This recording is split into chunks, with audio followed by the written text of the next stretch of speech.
everybody. Today I am continuing my Perfume Collection series, and specifically today I am showing you my designer fragrances. So without further ado, I'm just going to jump straight in because there's a lot to get through, and I'm going to try not to say too much about these fragrances because I do get stuck talking about them and then the video just gets really, really long. So the first one off the bat is Clinique Happy. This has been around for quite some time. You'll notice the bottle is full because I'm sure I had a smaller bottle of this years ago. I quite like this one. It's just a really bright, happy, citrusy, kind of florally fragrance. I haven't used very much of this bottle because I haven't really been drawn to it, and in fact I have been keeping it in its box because I think I'm going to declutter it. It is very nice, but as I mentioned, I have been through a bottle of this before, and all I'm really keen on using it for at the moment is as a room spray, which feels like a bit of a waste. So I think I'm probably going to pass this on to somebody who might actually wear it. The next ones are Is Jo Malone a designer? I don't know, actually. But in any case, I'm going through my Jo Malone fragrances in this video. The first one is Oud Bergamot. I really love this fragrance. This was my first Jo Malone fragrance, and I always want to have this in my collection. The oud is very prominent, but it's more just sort of woody. It's not very, it doesn't have very animalic sort of nuances to it. It's very clean, very crisp, very elegant. It doesn't last that long, sadly, but I don't care. I love it anyway, so I'm keeping it. The next one was a fairly recent addition. I think I picked this up this year, and I think it was in one of my monthly roundup videos, but I can't remember which one. This is Jo Malone Velvet Rose and Oud. This is a really beautiful dark rose fragrance.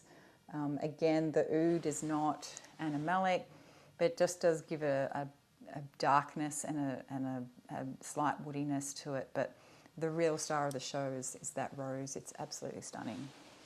The next one is not a designer fragrance, I just realised, but it's in that drawer, so I'm showing it. This is Aura-Soma, number 39. I think it's called Pegasus now. You can still get these. These are, I think, all natural perfumes. I'm not sure now. Don't quote me on that, but I have a feeling they might be all natural perfumes. This is really, really beautiful. It's got patchouli, ylang ylang, jasmine, all sorts of things in it. I don't know what else. This is really old. You can see that the bottle is empty. There's only literally just a few drops left in the bottom, and I think it may have turned. That's why I'm sort of not wearing this. But I did find somebody locally in Brisbane who sells it, so I'm going to try and get another bottle because I loved it. The next one is another one that has some dregs in the bottom of the bottle, which I want to use it, but I kind of don't. It's Elie Saab Couture. This is a really popular one from the Elie Saab range, although I don't know, has it been discontinued? I keep hearing rumours that it's been discontinued, but then I still see it on a lot of sites, so I'm not sure. This is a really beautiful, soft, citrusy floral. It's so airy and fresh. Oh, it's really nice, actually. I think maybe I do want another bottle. I feel like in some ways I feel like I've grown out of this because I've worn through a whole bottle of it, a big 100ml bottle of it. But I feel like I want to get another bottle because I do like it. The next one is also not a designer. It's Kai. I spoke about this. So this and the Aura-Soma ones were in my video that I did on very first niche fragrances or something. I can't remember what they were called, what it was called. This was one of those. This is one of my very first non-mainstream fragrances. I bought it in, I think, 2010. Yeah, I think 2010. Really, really pretty. It's a white floral.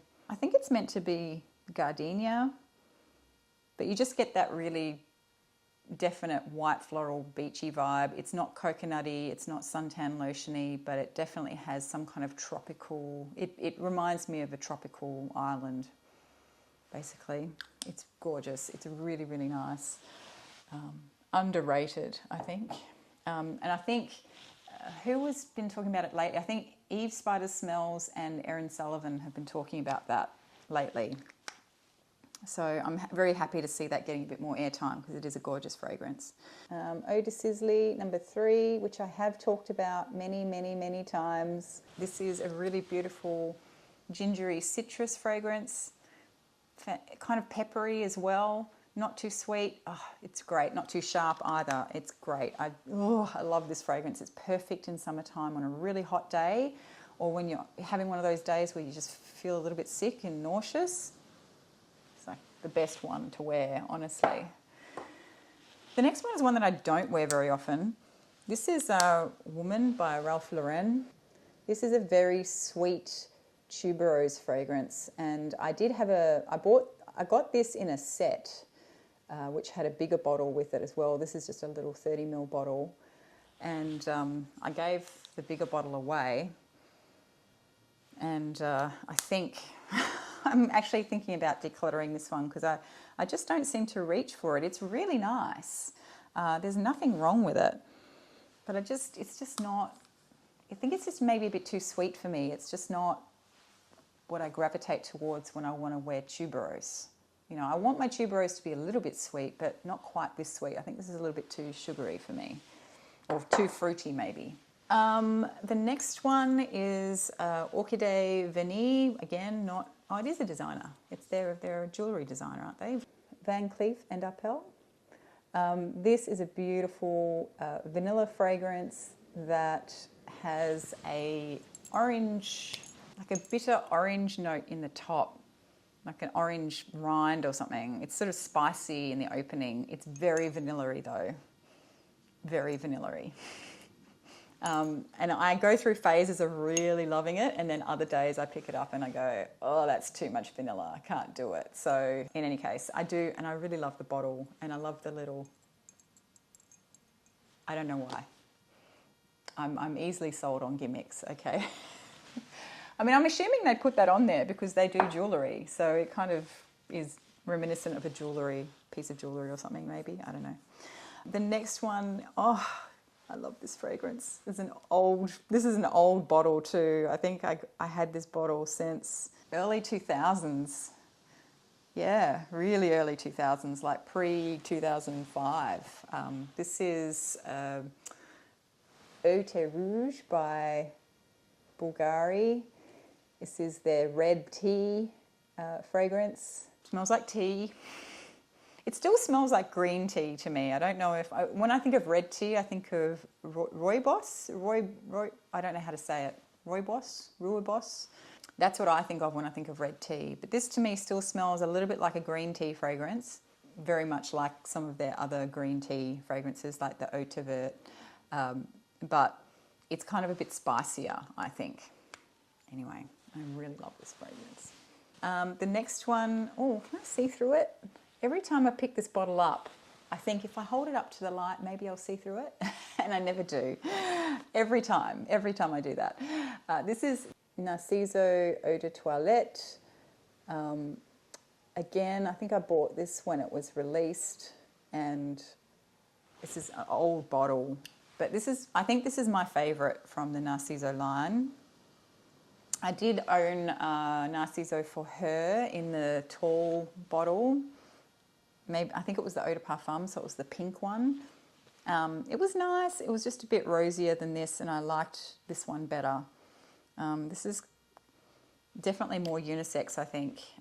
But it's, that beautiful Narciso musk. It's definitely a favourite of mine. My only gripe with this is that it does not last very long on my skin. The next one is actually a bottle I'm thinking of throwing away because I know that this is turned, but yet it is still here. I can't bring myself to throw it away. This is Bvlgari, what is it? Rose Essentielle. I did have another bottle of this. I bought a new one last year, I think. It's been discontinued now.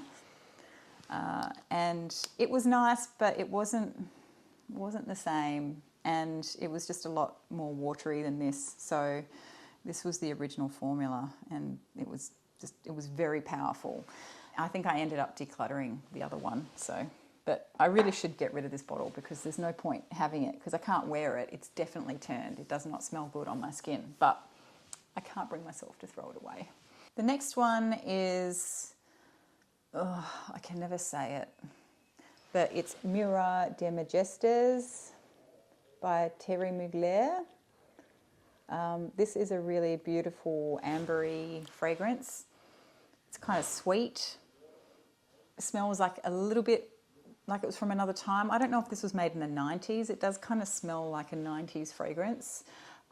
It smells like more of a mature sort of fragrance, and I really, really love it a lot. I mean, I actually don't wear it enough because every time I put it on, I go, oh, I love this fragrance, but I never think to wear it because for the most part, I haven't really gelled with Mugler fragrances that much. Particularly, I didn't like the Alien line, so I think for that reason, I sort of don't pick this up, but I really, really like it.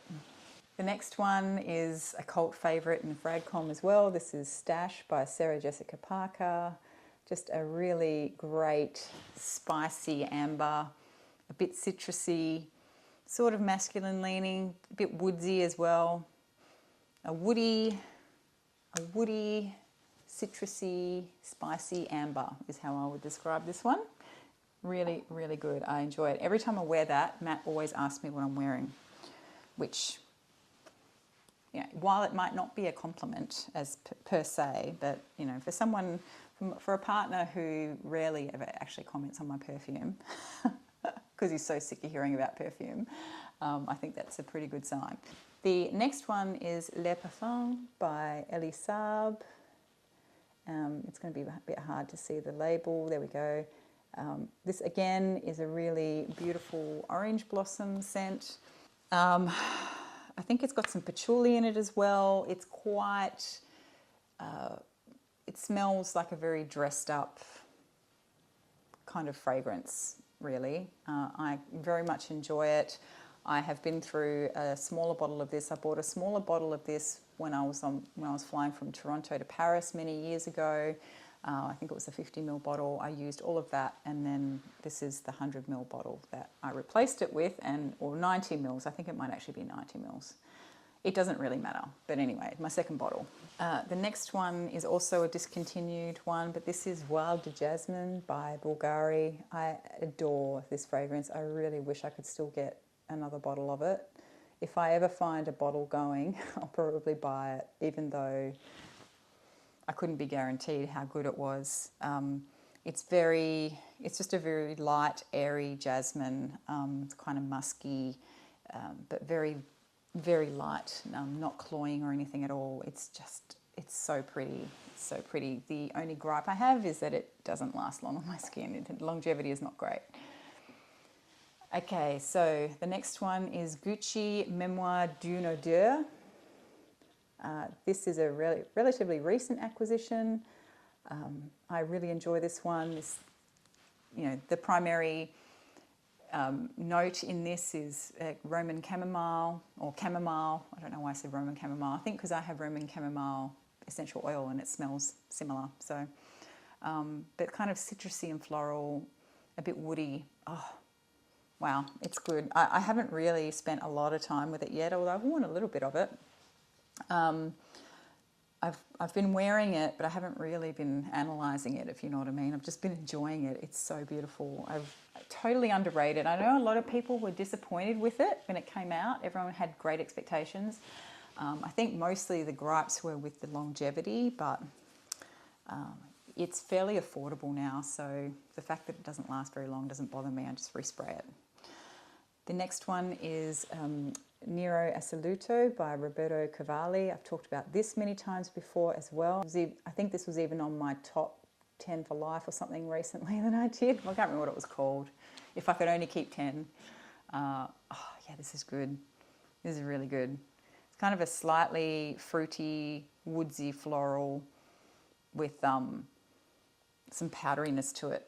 but not too much. It's really good, obviously, because it's survived my collection. The next one is Balenciaga Paris by Balenciaga, or maybe it says Balenciaga by Balenciaga. I love this bottle. I think it's great. I think this is lilac. This is a lilac scent. Oh, it's so good.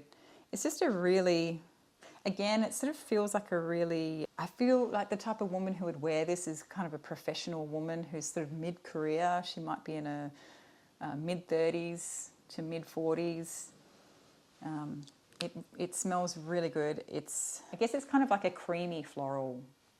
It lasts really well on my skin. And I remember when I bought this bottle, it was sort of my first, I had been going for years, I'd spent years wearing Bvlgari fragrances, and this was my first, I think, venture away from wearing Bvlgari fragrances. This was a very grown-up kind of scent compared to the fragrances that I'd had before. I don't know, this smelled really, when I wore this, I felt very professional and very put together and very grown up, but I guess maybe it's a little bit uptight as well. The next one gets talked about a lot as well. This is Shiseido Zen. This is a really nice citrusy, patchouli. I get lots of citrus and patchouli in this. I feel like I don't get a lot of florals, but there must be florals in here. This gets compared a lot to Coco Mademoiselle, and I never got that similarity. I had Coco Mademoiselle for years. I bought a bottle when I was traveling, and I think I wore it on that trip, and then I never wore it again because it kind of gave me a headache. But I never got that comparison to this until people started saying it, and then now I kind of understand where they're coming from. But I don't care. I still really love it. The next one is Poème by Lancôme. Oh gosh, this is such a gorgeous fragrance. I have done a full review on this, although it was my very first video. I think my first video might have actually been sort of a collection video or my favourites for 2019 or something. But I think I actually filmed the review of this before I did that video. I just didn't upload it first. Oh wow, this is a really gorgeous, I feel like it's a white and yellow floral fragrance with some fruit in there. I think maybe peach or something fleshy like a nectarine or something. I still stand by the fact I don't think I've ever come across another fragrance that smells like this. And I think it's still relevant, although it does smell like a 90s fragrance to me because it's so strong. It's very bold, but I still really love it. The next one is L'Agent by Agent Provocateur. This is, I don't know how to describe this one. This is a dominatrix, this fragrance. Well, actually, I thought it was, and then now that I've smelled some other really strong fragrance, well, when I first got this, I thought it was so strong and so dark. And now I feel like it's not actually that dark and much more wearable than I would have thought a few years ago. So there's lots of patchouli in here. I think there's myrrh. It's very resinous. It's very dark, not overly sweet, very seductive. Really packs a punch too. My favourite from the Agent Provocateur line, and I don't intend on getting rid of this one. The next one is Stella by Stella McCartney, also featured in my recent top 10 or keep only 10 video. This is the newer formulation. The older formulation was also very nice. I still really love it. I know it's a little bit different, but I still really adore this fragrance. This is a rose fragrance for non-rose lovers, maybe, possibly. Well, I didn't consider myself to be a rose lover, and I still loved wearing it, but there are maybe people who don't like rose that will disagree, because it does still smell very rosy. 24 Faubourg by Hermès. This is, oh, by far, yeah, easily, well, it isn't in my top 10 because I put it in my top 10, but I just love this fragrance. So this is a sort of a vintage ambery kind of smell, a vintage floral ambery kind of smell with a hint of, I want to say cigarette smoke, but maybe not. Maybe I just think of cigarette smoke because of the image of the type of person I get who would wear this. Well, I mean, I wear it, so I guess that's me, but the image of the type of person that I imagine when I wear this is a really eccentric older woman, 60s or even 70s, who may have smoked at some point in her life. She might not smoke now, but maybe she still has some clothes that retain that smell a little bit. I don't know, it's just got that, it must be the oak moss. I think there's oak moss in here. So it's fantastic. I just feel so cool when I wear that fragrance. The next one, I'm surprised I still have in my collection actually. This is Tender Romance by Ralph Lauren. I actually really like this fragrance a lot. It's probably one of the sweetest fragrances that I like in my collection. It is very sweet. It reminds me of bedtime because I used to wear it to bed a lot. And it's kind of floral and caramelly. That's all I can describe. I think maybe white florals. White florals with caramel. That's what I get. I'm probably totally off on that. Oh God, I can't get the lid back on. It's a, maybe not white florals, I don't know, but it's sort of a florally, caramelly kind of fragrance. And I do like it. It feels like a guilty pleasure, not because there's anything to be guilty about to like this fragrance. It's just more that it's so sweet. It smells like I've been like hoarding on some kind of caramel dessert or something. That's kind of what it reminds me of. Next one is relatively new as well. This is Izia La Nuit by Sisley. I just love this bottle. How cool is the bottle? So this fragrance, I think I told you already that it was a blind buy, and I didn't love it at first, but it's grown on me a lot actually. It's kind of fruity floral in the opening, but it dries down to be more dry and less sweet. I think there's patchouli and vetiver and stuff in there, so I feel like it gets more formal as it dries down as well, which probably, you know, works given that it's meant to be sort of a nighttime noirish kind of scent. Anyway, it's very nice. I like it. I'm going to keep it for now. It was a blind buy, so yeah. The next one is Estee Lauder Sensuous.